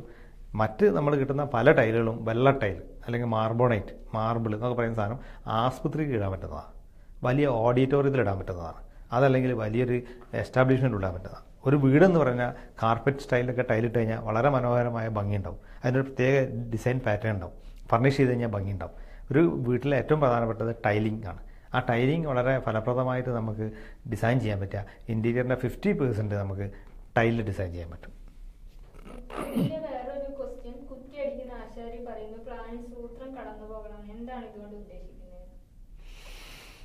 ഇത് വളരെ വിവാദമായൊരു ക്വസ്റ്റ്യനാണ്. സൂത്രം എന്ന് പറഞ്ഞാൽ എന്താണെന്നുള്ളതാണ് അതിൻ്റെ പ്രശ്നം. സൂത്രം എന്ന് പറഞ്ഞാൽ ഒരിക്കലും മലയാള ഭാഷാ നിഘണ്ടുവിൽ ദ്വാരം അർത്ഥമില്ല. സൂത്രം എന്ന പദത്തിൻ്റെ അർത്ഥം ചരട് എന്നാണ്. ചരട് എന്ന് പറഞ്ഞാൽ മംഗല്യ സൂത്രം, സൂത്രധാരൻ. ഒരു സ്റ്റേജിൻ്റെ പുറകിൽ നിന്ന് കർട്ടൻ്റെ കയറ് പിടിച്ചിരിക്കുന്ന ആളാണ് സൂത്രധാരൻ. സൂത്രക്കാരൻ, ഒരുപാട് കെട്ടുപാടുകളിൽ നിന്ന് രക്ഷപ്പെട്ടു വരുന്ന ആളാണ് സൂത്രക്കാരൻ. അപ്പോൾ സൂത്രം എന്ന പദത്തിന് മലയാള നിഘണ്ടുവിൽ ഒരിക്കലും ദ്വാരം നടത്തില്ല. പിന്നെ എന്താണ് കടന്നു പോകാനുള്ളത് അതാണ് നമ്മൾ മനസ്സിലാക്കേണ്ടത്. 1 ഇഞ്ച് ഡയ, 1/2 ഇഞ്ച് ഡയ കൂടെ എന്ത് വായുവാണ് കടക്കാനുള്ളത്, എന്ത് നെഗറ്റീവ് എനർജിയോ പോസിറ്റീവ് എനർജിയോ ആണ് അതിൽ കടക്കാൻ പോകുന്നത്. ഒരു വിരൽ പോലും കടന്നു പോകാൻ പറ്റാത്ത സ്ഥലത്ത് എന്താണ് വായുവിൻ്റെ പ്രവാഹം ഉണ്ടാക്കാൻ പോകുന്നത്. ഇതൊക്കെ വളരെ ഐഡിയലായുള്ള ഒരു ചോദ്യങ്ങളാണ്. കാരണം സൂത്രം എന്ന് പറയുന്നത് എൻ്റെ അറിവിൽ ഞാൻ മനസ്സിലാക്കിയ കാര്യത്തിൽ പണ്ടൊക്കെ വീടുണ്ടാക്കുമ്പോൾ 1 ഏക്കർ സ്ഥലത്താണെങ്കിൽ ആ 1 ഏക്കർ ഭൂമിയുടെ വടക്ക് ഭാഗത്താണ് വീടുണ്ടാക്കുക. അന്ന് മെഷർമെൻറ്റ് ടേപ്പുകൾ കണ്ടുപിടിച്ചില്ല. ഇക്കാലത്തുള്ള ടേപ്പോ അല്ലെങ്കിൽ ഡിജിറ്റൽ മെഷർമെൻറ്റോ ഒന്നും വന്നിട്ടില്ല. അപ്പോൾ ഇത് അളക്കാൻ വേണ്ടിയിട്ട് ഈ കോല് മാത്രമാണുള്ളത്. 2.5 അടി നീളമുള്ള ഈ കോലിനെ, അല്ലെങ്കിൽ 1 മീറ്റർ നീളമുള്ള ഒരു കോലിനെ ഈ ചരടിലേക്ക് മാറ്റിയിട്ട് ആ ചരടും പിടിച്ചിട്ടാണ് അളക്കുക. അപ്പോൾ ആ ചരട് ക്രോസ് ചെയ്ത് പോകാനുള്ള ചെറിയ ദ്വാരങ്ങൾ പഴയ വീടിൻ്റെ അടുക്കള ഭാഗത്തും തെക്കേ മുറിൻ്റെ വലന്നങ്ങ് തിരിഞ്ഞിട്ടൊക്കെ ഉണ്ടാവും. ആ ദ്വാരത്തിൽ കൂടെ കയറ് സൂത്രം കടന്നു പോയിട്ട് മറ്റേ കോർണറിൽ പോയിട്ട് വെർട്ടിക്കലായി പിടിച്ചാലാണ് ഡിജിറ്റൽ അളവുകൾ ഇപ്പോഴും നമ്മൾ എടുക്കുന്നത്. അപ്പോൾ അങ്ങനെയുള്ള അളവെടുക്കാൻ മാത്രം ഉപയോഗിക്കപ്പെടുന്ന അത്തരം ദ്വാരങ്ങൾ, സൂത്രം കടന്നു പോകാനുള്ള അത്തരം ദ്വാരങ്ങൾ വായു കടന്നു വരാനുള്ളൊരു സാധനമാണെന്നൊക്കെ പറഞ്ഞ് ആളുകൾ മനുഷ്യരെ തെറ്റിദ്ധരിപ്പിക്കുന്നുണ്ട്. അത്തരം കാര്യങ്ങളിലൊക്കെ നമ്മൾ പിന്നെ ഈ ശാസ്ത്രീയതയെക്കുറിച്ച് ആലോചിച്ച് കഴിഞ്ഞാൽ ഒരു കാലത്ത് മെഷർമെൻറ്റ് ടേപ്പ് കടന്നു പോകാൻ, മെഷർമെൻറ്റ് അളവുകോലായ സൂത്രം കടന്നു പോകേണ്ടായ ദ്വാരങ്ങൾ പിന്നെ എന്താ പറയുക വായു കടന്നു പോകാനുള്ള ഈ പോസിറ്റീവ് എനർജീൻ്റെയും കാലങ്ങളാണെന്ന് പറയുന്ന ആ അവസ്ഥയിൽ യാതൊരു ലോജിക്കുമില്ല. അപ്പോൾ അത്തരം വിഷയങ്ങളൊക്കെ നമുക്ക് 1, 2, 3 വാസ്തുകാരനെ കൊണ്ട് ഒപ്പീനിയൻ എടുപ്പിച്ചാൽ മതി. ഒരു 3 ആളെ വിളിച്ചു കഴിഞ്ഞാൽ 3 ആൾക്കാർ 3 അഭിപ്രായം പറയും. അപ്പം നമ്മുടെ സംശയം തീരും. അതാണ് അതിനൊരു കൃത്യമായ ഉത്തരം. പിന്നെ ഗീതാഞ്ജലി ചോദിക്കുന്നുണ്ട്, ഹെയർ ഓൾസിന്റെ വ്യാപ്തിയുടെ കാര്യത്തിൽ എന്തൊക്കെ ശ്രദ്ധിക്കണം? ഹെയർ ഓൾസിൻ്റെ വ്യാപ്തി എന്ന് പറയുന്നത് നമ്മൾ ഒരു ചെറിയ 1 ഇഞ്ച് ഡയനെ കൊണ്ട് ഹെയർ ഓൾ കൃത്യമാവില്ല. അവിടെ ശരിക്കും ഒരു 2 അടിയോ 3 അടിയോ 2, 3 സൈസുള്ള ഒരു ജാലകങ്ങളിലൂടെ അത്യാവശ്യം എയർ കടന്ന് പുറത്തു പോയി വരികയും ചെയ്യുള്ളൂ. അതിലും വലുതായ കുറേ കൂടി ചൂടും അതിൻ്റെ കൂടെ വരും. അപ്പോൾ വലിയ ജാലകങ്ങളെക്കാൾ എയർ ഹോൾസിന് എപ്പോഴും നല്ലത് ഒരു ചെറിയ ജാലകങ്ങളാണ്. ബഷീർ ഹാഷിം ചോദിക്കുന്നുണ്ട്, പഴയ വീട് പുതുക്കി പണിയാൻ എന്ത് ചിലവ് വരുന്നു സ്ക്വയർ ഫീറ്റിന് എന്ന് പറഞ്ഞാൽ നമുക്ക് ഒരു സൂപ്പർ സ്ട്രക്ചർ ഉണ്ടെങ്കിൽ അപ്പം തന്നെ നമുക്ക് 1000 രൂപ സ്ക്വയർ ഫീറ്റ് കുറയും. സൂപ്പർ സ്ട്രക്ചർ ഉണ്ടെങ്കിൽ, അതായത് ഇപ്പോൾ ഒരു 20 വർഷം ഉണ്ടാക്കിയ നല്ലൊരു കോൺക്രീറ്റ് വീട്, അന്ന് അസൽ ആറ്റുമണലെടുത്ത് നല്ല രീതിയിൽ കെട്ടും പടവും തേപ്പും നടത്തിയിട്ടുള്ള ഒരു കോൺക്രീറ്റ് സ്ട്രക്ചറാണ് പഴയ വീടെങ്കിൽ 20 വർഷം മുന്നേ ചെയ്ത് 25 വർഷം മുന്നേ ചെയ്ത കോൺക്രീറ്റ് സ്ട്രക്ചർ എന്ന് പറഞ്ഞാൽ 1000 രൂപയുടെ കോസ്റ്റ് അതിൽ നമുക്ക് ലാഭിക്കാൻ പറ്റും. പിന്നെ ഒരു 1000 രൂപ ചിലവാക്കിയിട്ട് അതിനെ റീഡിസൈൻ ചെയ്യാൻ മതി. അതാണ് അതിൻ്റെ ഒരു ബേസിക് കണക്കുകൾ.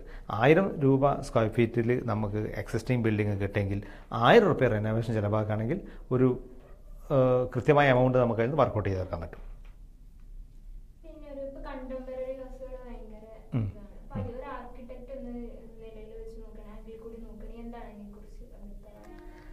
അതൊരു പിന്നെ എന്താ പറയുക, കണ്ടംപററി ഹൗസ് എന്ന് പറയുന്ന അത് കണ്ടംപററി ആണോ കണ്ടംപറ്റിയാണോ എന്താണെന്ന് ആൾക്കാർക്ക് ഇപ്പോഴും അറിയില്ല. എല്ലാവരും ഒരു കണ്ടംപററി വീട് വേണമെന്ന് പറയും. എന്താണ് കണ്ടംപററി? ഒരു 8 മൈസൂർ പാക്ക് ഇട്ട് അതിൻ്റെ മുകളിൽ ഒരു ഗ്ലാസ് ഇടുന്നതാണോ കണ്ടംപററി? അല്ലെങ്കിൽ ജനലിൻ്റെ മുകളിൽ ഒരു 8 മൈസൂർ പാക്ക് അങ്ങനെ കുത്തനെ വെക്കും, എന്നിട്ട് അതിൻ്റെ മുകളിൽ ഗ്ലാസ് ഇടും, അതാണോ കണ്ടംപററി? കുറേ ഗ്ലാഡിംഗ് ഡൈൽ ഒട്ടിക്കും, ജനലിനൊന്നും പ്രൊട്ടക്ഷൻ ഇല്ലാണ്ടാവും. 20 അടി നീളമുള്ളൊരു ജനൽ ഇൻറ്റീരിയറിൽ വെക്കും. ഈ ജനൽ തുറക്കാനോ അടയ്ക്കാനോ ആർക്കും പറ്റില്ല. അപ്പോൾ വീട്ടിലൊരു സ്പൈഡർമാനെ പറ്റേണ്ടി വരും, കാരണം മുകളിലെ ജനലൊക്കെ തുറക്കണമെങ്കിൽ. അങ്ങനെ അത്തരത്തിലുള്ള ആഭാസപരമായ ഒരു കൺസ്ട്രക്ഷൻ രീതി നമ്മളെ നാട്ടിൽ സ്വാഭാവികമായി കടന്നു വന്നിട്ടുണ്ട്. ഞാനത് മുമ്പ് സൂചിപ്പിച്ചതാണ്. അപ്പോൾ ആ രീതിനെ നമ്മൾ സ്വീകരിക്കണ്ടേ എന്നുള്ളതാണ്. ആ രീതി സ്വീകരിക്കാൻ പറ്റണം. വളരെയധികം വലിയ ധനാഢ്യരായ ആളുകൾ, വളരെ പണമുള്ള ആളുകൾ ഒരു ഹോട്ടലാണെന്ന് കരുതി ബാർബർ ഷോപ്പ് കയറി തന്നേരിക കണ്ടംപററി വീട്ടിൽ കയറി കഴിഞ്ഞാൽ. കാരണം അത് ഹോട്ടലാണോ ബാർബർ ഷോപ്പ്? LED ലൈറ്റും കുറേ വെനീറും പ്ലൈവുഡും ഒക്കെ അടിച്ച് ഒരു 2-3 ദിവസം കൊണ്ട് ഒരു ഹോട്ടലിൽ 3 ദിവസം തങ്ങുള്ളൂ. ഒരു വീട്ടിലിപ്പോഴേക്ക് 3 ദിവസം നിൽക്കണ്ടേ? അതൊരു 3 കൊല്ലം നിൽക്കുമ്പോഴത്തേക്ക് വെനീർ പൊളിയും, പിന്നെ പ്ലാസ്റ്റർ ഓഫ് പാരീസ് എന്ന് പറയുന്ന സീലിംഗ് ഉണ്ട്, അല്ലെങ്കിൽ ജിപ്സം ബോർഡ് സീലിംഗ്, 4 കൊല്ലം കൊണ്ട് അത് മുഴുവൻ തകർന്നു വീഴും. ചൈനയിൽ നിന്ന് പോകുന്ന പല LED ലൈറ്റുകളും ഒരു 3 മാസം കൊണ്ട് അത് കെട്ടുപോകും, പിന്നെ ഒരിക്കലും കത്തൂല. എല്ലാം കൂടി ഒരു കണ്ടംപററി ഹൗസ് കയറി കഴിഞ്ഞാൽ ഒരു പഞ്ചാബിൽ നിന്ന് വരുന്ന ലോറി മാതിരി നമുക്ക് ആ വീട് തോന്നുന്നത്. അപ്പോൾ അത്തരത്തിലുള്ള ഒരു നമ്മുടെ കാലാവസ്ഥയ്ക്ക് അനുയോജ്യമല്ലാത്ത, നമ്മുടെ ജീവിതശൈലിക്ക് അനുയോജ്യമല്ലാത്ത ഒരു ഹോട്ടലാണെന്ന് കരുതി വീട്ടിൽ കയറിയ അവസ്ഥ ഉണ്ടാകുന്ന, ഒരു വീടാണെന്ന് കരുതി ഹോട്ടലായിരുന്ന അവസ്ഥയിൽ കയറി ഉണ്ടാകുന്ന ഒരു സിറ്റുവേഷനാണ് ഇത്തരം വീടുകളിൽ ഉണ്ടാകുന്നത്. അപ്പോൾ അത്തരം വീടുകൾ വളരെ ഒരു കണ്ടംപററിയാണ്, സമകാലീനമായിട്ടുള്ള ട്രെൻഡാണ്. കണ്ടംപററി എന്ന അതിനർത്ഥം തന്നെ സമകാലീനം എന്നുള്ള ലൈവായി നിൽക്കുന്ന ട്രെൻഡാണ്. അത് കുറച്ച് സമയം മാത്രമേ നിലനിൽക്കുള്ളൂ. വീട് എന്ന് പറയുന്നത് അനുഭവങ്ങളുടെയും പ്രകൃതിയുടെയും ആർജിച്ചെടുത്തിട്ടുള്ള ഒരു ജീവിത ശൈലിയുടെ കൃത്യമായിട്ടുള്ള ഒരു പാറ്റേണാണ്. അത് എങ്ങനെ വേണം, എന്ത് വേണം എന്നൊക്കെ വീടുണ്ടാക്കുന്നതിന് മുമ്പുള്ള നമ്മളെ പഠനങ്ങളും ഇത്തരത്തിലുള്ള ചർച്ചകളിലൂടെയും രൂപപ്പെടേണ്ടതാണ്. അദ്ദേഹം ഒരു കണ്ടംപററി വീടുണ്ടാക്കി, അതിനെക്കൊണ്ട് ഇദ്ദേഹം ഒരു കണ്ടംപററി വീടുണ്ടാക്കിയാൽ അദ്ദേഹത്തിന് അവൻ കോടിക്കണക്കിന് രൂപ ആസ്തി ഉണ്ടാവും. അത് അടുത്ത കൊല്ലം റിനോവേറ്റ് ചെയ്യാനുള്ള ഫണ്ട് ഉണ്ടാവും. ഇദ്ദേഹം പകുതി ലോണിലായിരിക്കും. അപ്പോൾ ഇദ്ദേഹം കഷ്ടപ്പെടുകയും ചെയ്യും, അദ്ദേഹം അത് മാറ്റിക്കൊടുക്കുകയും ചെയ്യും. അപ്പോൾ നമ്മൾ ഇത്തരത്തിലുള്ള അയലത്തെ അദ്ദേഹത്തിൻ്റെ കൺസെപ്റ്റിലല്ല കണ്ടത്. നമ്മളെ വീട് നമ്മളാണ് തീരുമാനിക്കേണ്ടത്. എന്ത് വീട്, ഏത് ശൈലി, എങ്ങനെ പോകണം, അതിനൊക്കെ കൃത്യമായ തീരുമാനങ്ങൾ എടുക്കാൻ ഇത്തരത്തിലുള്ള പ്രോഗ്രാമുകളും ഇത്തരത്തിലുള്ള കൺസെപ്റ്റുകളും പല ഡിസ്കഷനുകളും നടക്കുന്നുണ്ട്. അത് നമുക്ക് ഇൻവോൾവ് ചെയ്യാം. കണ്ടംപററി വീട്ടുകാരോട് ചോദിക്കുക എങ്ങനെയുണ്ട് വീട്, ഉണ്ടാക്കി കുടുങ്ങിക്കഴിഞ്ഞാൽ ചിലപ്പം നന്നായിന്നേ പറയുള്ളൂ. അപ്പം അത്തരം നമ്മൾ കണ്ടിട്ട് തീരുമാനിക്കണം. ഈ ആകാശത്തിട്ടുള്ള ഗ്ലാസിൻ്റെ മുകളിൽ കാക്കകൾ എലികളെ കൊണ്ടുവന്ന് പോസ്റ്റ്മോർട്ടം നടത്തും. എലികളെ മെഡലോ ബ്ലോങ്കറ്റും വയറും കുടലും ഒക്കെ അങ്ങോട്ടും മാറ്റി ചകയുമ്പോൾ ആ എലീനെ പിടിച്ചു മാറ്റാൻ ഒരു ബംഗാളിനെ കിട്ടില്ല. ഓൻ ജീവൻ പണം വെച്ചാൽ ഞങ്ങൾ കയറില്ല, ഒരു മലയാളിയും കയറില്ല. അപ്പോൾ ഇത്തരം ക്ലാസ്സിൽ നിന്ന് ഇത്തരത്തിലുള്ള ഓപ്പറേഷനുകൾ കണ്ടിരിക്കണം. അതിൻ്റെ മുകളിൽ നിന്ന് മാവിനി തെങ്ങിൻ്റെ പിന്നെ പൂക്കുറ്റി ഇലകളൊക്കെ തന്നെ വീണെടുക്കുന്ന വികൃതമായ ഒരാകാശ കാഴ്ചകൾ നമ്മൾ ഇത്രയും പണം ചിലവാക്കിയിട്ട് ഉണ്ടാക്കണം.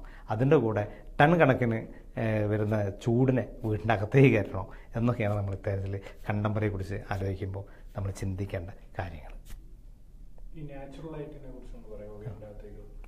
എന്താ നാച്ചുറലായിട്ട്? നാച്ചുറലായിട്ട് സൂര്യപ്രകാശം വരുന്നത് കൃത്യമായിട്ട് ജനലുകളിൽ കൂടെ വരുത്താം, ഗ്ലാസോടുകളിലൂടെ വരുത്താം. അതുപോലെ പിന്നെ നമ്മുടെ ഈ എന്താ പറയുക, വരാന്തകൾ സൂര്യനെ അകത്തേക്ക് കടക്കാതെ വീട്ടിൻ്റെ അകത്തേക്ക് വെളിച്ചം കൊണ്ടുവരാനുള്ള ഒരു ഉപാധിയാണ്. ചുമരുകൾ ചൂടാവാതിരിക്കാൻ വേണ്ടിയിട്ടാണ് വരാന്തകൾ സൃഷ്ടിച്ചത്. അത്തരം വരാന്തകളിൽ ആളുകൾ ഇരിക്കുമ്പോൾ അത് ഓടിൻ്റെ വരാന്തയും ഓടും സീലിംഗ് ഓടൊക്കെ വെച്ചുള്ള വരാന്തകളായിരിക്കും. അപ്പോൾ അത്തരം വരാന്തകളിൽ സൂര്യൻ്റെ ആഘാതം, സൂര്യൻ്റെ ചൂടിനെ കുറയ്ക്കുക എന്നുള്ളതാണ് പണ്ടത്തെ ഏറ്റവും വലിയ ഒരു ബിൽഡിംഗ് ടെക്നോളജി. അതിൻ്റെ ഏറ്റവും വലിയ പ്രതിഫലനമാണ് നമ്മുടെ സാധാരണ ഓടുകൾ, സെറാമിക് അല്ലാത്ത സാധാരണ ഓടുകൾ. ആ ഓടുകൾ പകൽ മുഴുവൻ ചൂടാവുകയും സൂര്യൻ അസ്തമിച്ചാൽ അത്തരം ഓടുകൾ ഉടനെ തണുക്കും. അത് പിന്നെ ഇതല്ല, എന്താ പറയുക, ഗ്ലാസ് അല്ല, സെറാമിക് അല്ല, അത് മണ്ണാണ്, പ്രകൃതിദത്തമായ ഓടാണ്. ആ ഓട് നമ്മളെ റൂഫ് വന്നാൽ തന്നെ നമ്മുടെ ചൂടിനെ ഗണ്യമായിട്ട് കുറയ്ക്കാൻ പറ്റുമെന്നുള്ളതാണ് നമുക്ക് മനസ്സിലാക്കാൻ സാധിക്കുന്നത്. രണ്ടുപേരും ഏകദേശം ഒരേ ക്വസ്റ്റ്യനാണ് ചോദിച്ചത്. കുഴിയിട്ട് കുഴി അല്ലെങ്കിൽ പാടം അതിൽ മണ്ണിട്ട് നികത്തിയ സ്ഥലത്താണ് വീട് വെച്ചിരിക്കുന്നത്. അപ്പോൾ വീട് താന്നു പോകുന്നുണ്ട്. അതൊരു പരിഹാരം എന്താണ്? അത് കുട്ടനാട് ഭാഗത്തൊക്കെയാണ് ഇത്തരം പ്രശ്നങ്ങൾ കൂടുതലുള്ളത്. കുട്ടനാടൊക്കെ ഭാഗത്ത് ഈ ചളിയും മണലും ഇത്തരത്തിലുള്ള വയലുമായി ബന്ധപ്പെട്ട ഭൂമിയായിരിക്കും. അത്തരം ഭൂമികളിൽ നമ്മൾ കോൺക്രീറ്റ് ചെയ്യുമ്പോൾ ആ ഭാഗത്തൊക്കെ ഉപയോഗിക്കുന്ന ഒരു മെത്തേഡുണ്ട്. ഉദാഹരണത്തിന് പിരമിഡ് സ്റ്റൈലിൽ കെട്ടിക്കൊണ്ടുവരും. തറ ഒരിക്കലും സ്ട്രെയിറ്റ് ആയിട്ട് കെട്ടരുത്. അതിനെ പിരമിഡ്, അടിയിലേക്ക് വീതി കൂട്ടി മുകളിലേക്ക് വീതി കുറച്ച് കൊണ്ടുവരിക. അപ്പോൾ അത് സീറ്റിംഗ് ആവും. ഏത് ചളിയിലും ഇത്തരത്തിലുള്ള ഒരു തറ നിർമ്മാണ രീതി സീറ്റിംഗ് ആവും. അത്തരത്തിലുള്ള പല തറ നിർമ്മാണ രീതികളും വയൽ പ്രദേശങ്ങളിൽ, ദുർബലമായ ഭൂപ്രദേശങ്ങളിൽ അതാത് പ്രദേശത്തെ ആചാര്യന്മാരായിട്ടുള്ള, നമുക്ക് കണ്ടാ കൽപ്പണിക്കാരൻ അല്ലെങ്കിൽ കൂലിപ്പണിക്കാരൻ എന്നൊക്കെ തോന്നുന്ന തറയിടുന്ന സാധാരണ ഒരു മേസ്തിരി വളരെ വിവരവും ജ്ഞാനമുള്ള ആളാണ്. കാരണം അയാൾ ആ മണ്ണിൽ വർഷങ്ങളായിട്ട് വീടുകൾ പണിത് ഉയർത്തിയ ആളാണ്. അല്ലെങ്കിൽ ഏതെങ്കിലും ഇൻസ്റ്റിറ്റ്യൂട്ട് പഠിച്ചിട്ട് അവിടുത്തെ ഡിഗ്രി സർട്ടിഫിക്കറ്റ് കാണിച്ച് തറയിടുന്ന ആളല്ല. അവിടുത്തെ മണ്ണറിയുന്നത്, അവിടുത്തെ മണ്ണിനറിയുന്നത്, അവിടുത്തെ വെള്ളത്തിനറിയുന്നത്, അവിടുത്തെ ഭൂമിശാസ്ത്രം അറിയുന്നത് ഒരു സാധാരണ മേസ്തരിൻ്റെ ഉപദേശം ഒരു സ്ട്രക്ചറിന് ചെയ്യുന്നതിനേക്കാളും നിങ്ങൾക്ക് ഗുണം ചെയ്യും എന്നുള്ളതാണ് സമീപകാല പഠനങ്ങൾ പലപ്പോഴായിട്ട് എനിക്ക് മനസ്സിലായിട്ടുള്ളത്. ഷമീജ് എന്ന് പറഞ്ഞ ആൾ ചോദിക്കുന്നുണ്ട്, ക്ലാഡിങ്ങിന് പകരമായി ഒരു പ്രത്യേക ഭാഗം ഹൈലൈറ്റ് ചെയ്യാൻ ചിലവ് കുറഞ്ഞ രീതിയിൽ എക്സ്റ്റീരിയറിൽ ഉപയോഗിക്കാവുന്ന സമാന്തര രീതികൾ എന്തൊക്കെയാണ്? തേപ്പിലൊക്കെ വെറുതെ പ്ലാസ്റ്ററിങ്ങിൽ നമുക്ക് സ്പ്രേ മാറ്റി പ്ലാസ്റ്റർ ചെയ്യാം, അല്ലെങ്കിൽ വെറുതെ തേച്ചിട്ട് ചെറിയ കട്ടിങ്സ് ഒക്കെ ഉണ്ടാക്കാം. എന്നിട്ട് അതിന് ഒരു പൊളിഞ്ഞു വരാത്ത ടൈപ്പ് സിമെൻറ്റ് പെയിൻറ്റ്, കരിങ്കല്ലിൻ്റെയോ അല്ലെങ്കിൽ പിന്നെ മാർബിളിൻ്റെയോ അങ്ങനെ പല ടോണിലുള്ള പെയിൻറ്റുകൾ അടിച്ചിട്ട് അത്തരം ഏരിയനെ കോസ്റ്റ് എഫക്റ്റീവായിട്ട് കൊണ്ടുവരാൻ പറ്റും. അപ്പോൾ ഈ ഒരു വിൻറ്റേജ് വീടുകളെ കുറിച്ചുള്ള ഡിസ്കഷനാണ് ഇവിടെ നടന്നത്. അതിലേറെ വിൻറ്റേജിന് പുറത്തുള്ള ചോദ്യങ്ങൾ വന്നിട്ടുണ്ടായിരുന്നു. ഏതായാലും ഇത്തരത്തിലുള്ള ഒരു ഡിസ്കഷനിൽ വളരെയധികം ചോദ്യങ്ങൾ ചോദിക്കുകയും ഞങ്ങളെ ഈ പ്രോഗ്രാമായി സഹകരിക്കുകയും ചെയ്ത എല്ലാവർക്കും നമസ്കാരം.